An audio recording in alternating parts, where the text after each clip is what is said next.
Hello friends, welcome to PK Technical World. Friends, today my topic is about macro functions of language. दोस्तों आज की इस video में मैं आप लोगों को मैक्रो फंक्शंस ऑफ लैंग्वेज के बारे में बताऊंगा। दोस्तों इससे पहले जो वीडियो मैंने बनाई थी फंक्शंस ऑफ लैंग्वेज, तो वहाँ पर कुछ दोस्तों ने रिक्वेस्ट किया था कि सर आप मैक्रो फंक्शंस ऑफ लैंग्वेज पर भी एक वीडियो बनाएं।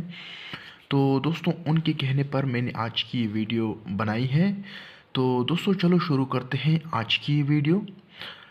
सबसे पहले आते हैं कि मैक्रो फंक्शंस ऑफ लैंग्वेज कितने हैं।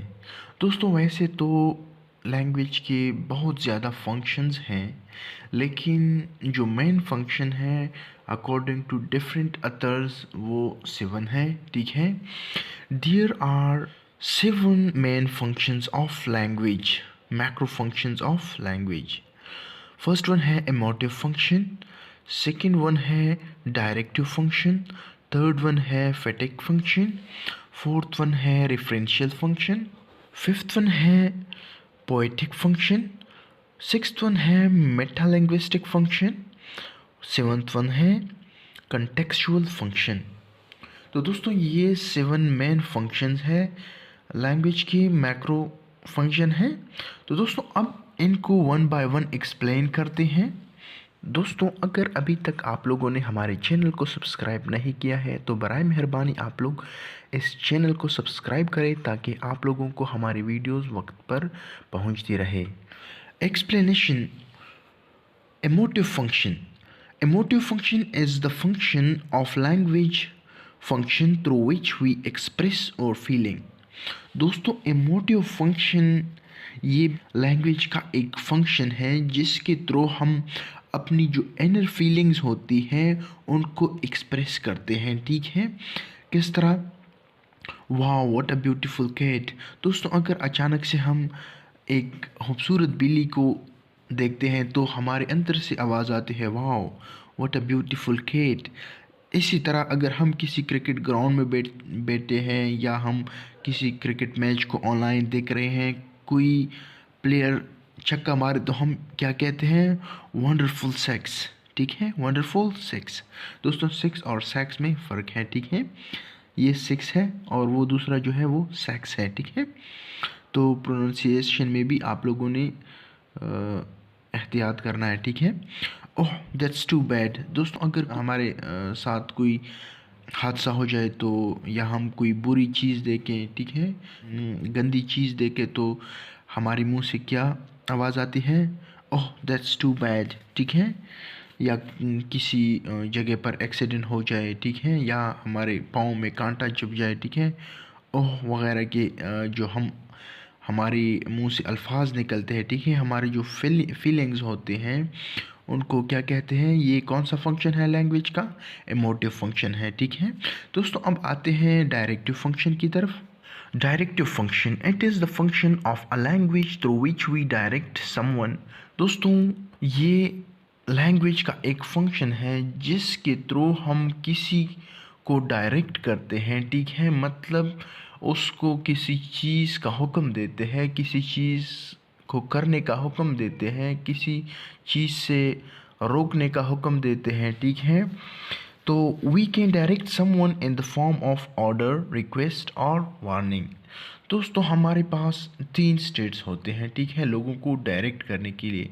या तो हम किसी को ऑर्डर देते हैं, ठीक है, किसी काम को करने का, या हम रिक्वेस्ट करते हैं, ठीक है, या हम वार्निंग देते हैं। ठीक है, किस तरह से वो हम एग्जाम्पल में सीखते हैं। दोस्तों फर्स्ट एग्जाम्पल है हमारे पास प्लीज़ हेल्प मी। दोस्तों जहाँ पर भी जिस सेंटेंस में भी प्लीज़ आ जाए तो आपको पता होना चाहिए कि वो क्या है, वो रिक्वेस्ट है। प्लीज़ किसके लिए इस्तेमाल होता है? रिक्वेस्ट के लिए। Please help me. दोस्तों अगर आप लोग रास्ते में जा रहे हैं और आपकी गाड़ी ख़राब हो जाए तो आप किसी दूसरे ड्राइवर को क्या कहेंगे? Please help me. ठीक है, या आपके पेट्रोल ख़त्म हो जाए आपकी गाड़ी में तो आप क्या कहेंगे? प्लीज़ हेल्प मी, ठीक है। तो ये क्या है, रिक्वेस्ट है, ये ऑर्डर नहीं है, ठीक है, ये वार्निंग नहीं है। क्लोज़ द डोर, दोस्तों यहाँ पर प्लीज़ इस्तेमाल नहीं हुआ है वगैरह, जो रिक्वेस्ट के लिए वर्ड्स यूज़ होते हैं वो यहाँ पर यूज़ नहीं हुए हैं। तो ये क्या है, ये ऑर्डर है। क्लोज़ द डोर, दोस्तों एक टीचर है वो स्टूडेंट को कहे कि क्लोज़ द डोर, तो ये क्या है, ये ऑर्डर है, ठीक है। क्लीन द रूम, दोस्तों अगर एक प्रिंसिपल है और वो कॉलेज जो प्यून होता है, जो स्वीपर होता है, वो उससे कहे कि क्लीन द रूम या clean the office, clean the chair, clean the desk, तो ये क्या है, ये ऑर्डर है, ठीक है, ये रिक्वेस्ट नहीं है। दोस्तों तीसरा एग्जांपल है come on time to school otherwise you will be punished. दोस्तों इसका क्या मतलब है, इसका मतलब यह है कि एक स्टूडेंट है वो रोज़ाना की बुनियाद पर लेट आता है स्कूल, तो प्रिंसिपल उसको कहता है कि come on time to school otherwise you will be punish. तो इसका क्या मतलब है कि ये उस स्टूडेंट को वार्निंग दे रहा है, ठीक है, कि नेक्स्ट टाइम मैं आपको सज़ा दूंगा, ठीक है, अगर आप लेट आए, ठीक है। तो दोस्तों अब आते हैं फैटिग फंक्शन की तरफ। Phatic function, through this function of language we start conversation to anyone. दोस्तों फैटिग फंक्शन के थ्रू लैंग्वेज का ये जो फंक्शन है थर्ड नंबर, इसके थ्रू हम किसी से बआसानी अपना कन्वर्सेशन जो है वो स्टार्ट करते हैं, ठीक है। हम किसी अजनबी के साथ अगर मिलते हैं तो हम क्या कहते हैं, हम उस पर अगर मुस्लिम है तो सलाम डालते हैं, अगर कोई नन मुस्लिम है तो वो हेलो हाय एक्सक्यूज़ मी वगैरह कहेगा, ठीक है। तो ये अल्फाज बोलने से आपका जो कम्युनिकेशन है, कन्वर्सेशन है, उसमें आसानी पैदा हो जाती है, ठीक है। तो ये जो फंक्शन है लैंग्वेज का, इसके थ्रू हम कम्युनिकेशन को स्टार्ट करते हैं, ठीक है। फर्स्ट एग्जांपल जो है वो है अस्सलाम वालेकुम। तो मुसलमान जब आपस में मिलते हैं, ठीक है, कन्वर्सेशन करते हैं, कम्युनिकेशन करते हैं, तो वो सबसे पहले सलाम डालते हैं, ठीक है। इसके अलावा जो हेलो है, हाय ब्रो, ठीक है, एक्सक्यूज़ मी, तो ये नन मुस्लिम यूज़ करते हैं, ठीक है। दोस्तों अब आते हैं रेफरेंशियल फंक्शन की तरफ। क्या रेफरेंशियल फंक्शन किसे कहते हैं? Referential function, it is the main function of language which we give information to someone। दोस्तों ये रेफरेंशियल जो फंक्शन है ये सबसे इम्पॉर्टेंट और मेन फंक्शन है लैंग्वेज का, ठीक है। इसके थ्रू हम इंफॉर्मेशन प्रोवाइड करते हैं, ठीक है, प्रोवाइडिंग इंफॉर्मेशन थ्रू लैंग्वेज। दोस्तों हम लैंग्वेज के ज़रिए क्या करते हैं, इंफॉर्मेशन प्रोवाइड करते हैं। जितने भी फंक्शन हैं इसके अलावा ये सब के सब इस फंक्शन में एग्जिस्ट करते हैं, ठीक है। जितने भी फंक्शन हैं जो कि हमने पढ़े और पढ़ेंगे वो सब के सब इस रेफरेंशियल फंक्शन में आते हैं, ठीक है, इसका हिस्सा है, ठीक है। It is the main function of language through which we give information to someone, providing information through language, ठीक है। For example there were thieves. दोस्तों अगर एक जगह पर पुलिस ने छापा मारा, ठीक है, और कुछ लोगों को अरेस्ट किया, तो अगर दो बंदे आपस में बोल रहे हैं, ठीक है, तो एक बंदा कहता है कि वो कौन थे, तो दूसरा जो बंदा है वो कहे कि दे वर थीव्स, तो वो कहेंगे कि वो चोर थे, तो ये क्या है, इन्फॉर्मेशन है, ठीक है। It is a beautiful flower. अगर एक बंदा कहे कि ये खूबसूरत फूल है या कहे कि ये रेड फ्लावर है, ठीक है, जो भी बात कहे जिसमें इंफॉर्मेशन हो, एप्लीकेशन हो, लेटर हो, जो भी हो, ठीक है, जिसमें इंफॉर्मेशन हो, तो ये क्या है, ये रेफरेंशियल फंक्शन ऑफ लैंग्वेज है, ठीक है। चाहे वो in the form of poetry हो, चाहे वो in the form of request हो, in the form of order हो, वार्निंग हो, ठीक है, जो भी हो, तो वो रेफरेंशियल फंक्शन में आता है, ठीक है। दोस्तों अब आते हैं पोएटिक फंक्शन की तरफ। Poetic function, this is the use of language in artistical way. Through this function of language we try to attract the concentration of the people, rhyme plus rhythm। दोस्तों कहते हैं कि पोएटिक जो function है language का, ये जो लोग होते हैं जो अथर्स होते हैं या जो एडवर्टाइज़र होते हैं वो लैंग्वेज को आर्टिस्टिकल वे में यूज़ करते हैं for the attraction of the concentration of the people. लोगों के कंसंट्रेशन को अट्रैक्ट करने के लिए ये लोग पोएटिक फंक्शन को यूज़ करते हैं। इसके लिए लाजमी क्या है, रिदम और राइम लाजमी है। इस फंक्शन को यूज़ करने के लिए उस सेंटेंसेस में राइम और रिदम ज़रूरी है, ठीक है। फॉर एग्ज़ाम्पल जैसा कि मुस्लिम लीग नून वाले हैं, जो पाकिस्तान मुस्लिम लीग नून की जो पार्टी है नवाज शरीफ वाली, तो वो जो उसकी जो फॉलोअर्स हैं, जब नवाज शरीफ आता है तो लोग क्या कहते हैं, देखो देखो कौन आया, ठीक है, देखो देखो कौन आया, शेर आया शेर आया, ठीक है। तो इसके अलावा जो एडवर्टाइजमेंट के लिए जो लोग यूज़ करते हैं, ठीक है, पहले आइए पहले पाइए, ठीक है। यूफोन वाले क्या एडवर्टाइजमेंट के लिए यूज़ करते हैं, तुम ही तो हो, ठीक है। इसके अलावा जोंग वाले अपने यूज़ करते हैं, डेयरी मिल्क वाले अपने यूज़ करते हैं, गुड मिल्क वाले अपने यूज़ करते हैं, ठीक है। तो हर प्रोडक्ट का अपना एक स्लोगन होता है, ठीक है। ये for the purpose of advertisement अक्सर औकात जो ये फंक्शन यूज़ होता है, ये एडवर्टाइजमेंट के लिए यूज़ होता है। ये एक स्लोगन होता है, ठीक है। ये एक पार्टी का, एक प्रोडक्ट का स्लोगन होता है, ठीक है। तो दोस्तों अब आते हैं मेटा लिंग्विस्टिक फंक्शन की तरफ। दोस्तों मेटा लिंग्विस्टिक फंक्शन जो है सबसे इजी और इम्पॉर्टेंट फंक्शन है लैंग्वेज का, ठीक है। बहुत ही आसान है, ठीक है। टू टीच और learn one language through another language. It is the function of language through which we learn one language with the help of another language, ठीक है। एक लैंग्वेज के ज़रिए दूसरे लैंग्वेज को सीखना, ठीक है। For example we learn English with the help of Hindi, Urdu, Pashto वगैरह, ठीक है। दोस्तों अगर टीचर हमें स्कूल में अंग्रेज़ी सिखाता है, इंग्लिश सिखाता है, तो वो हमें डायरेक्ट अंग्रेज़ी में नहीं सिखाता, ठीक है। जब बच्चों को सिखाता है तो उनके साथ वो उर्दू या हिंदी या पश्तो अपना जो मैटरनल लैंग्वेज होता है उसको यूज़ करके दूसरा लैंग्वेज सिखाते हैं, ठीक है।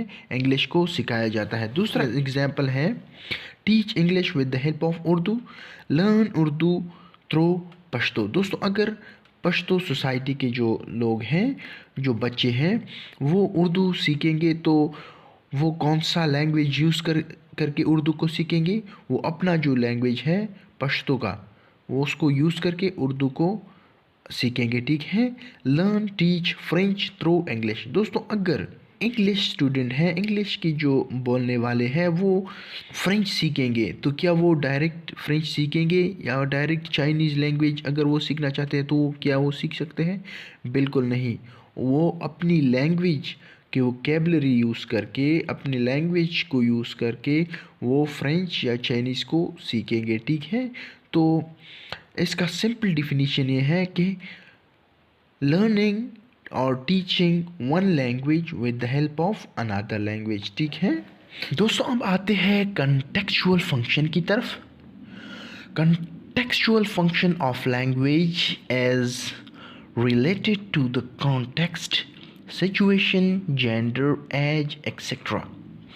दोस्तों ये लास्ट फंक्शन है मैक्रो फंक्शन ऑफ लैंग्वेज की।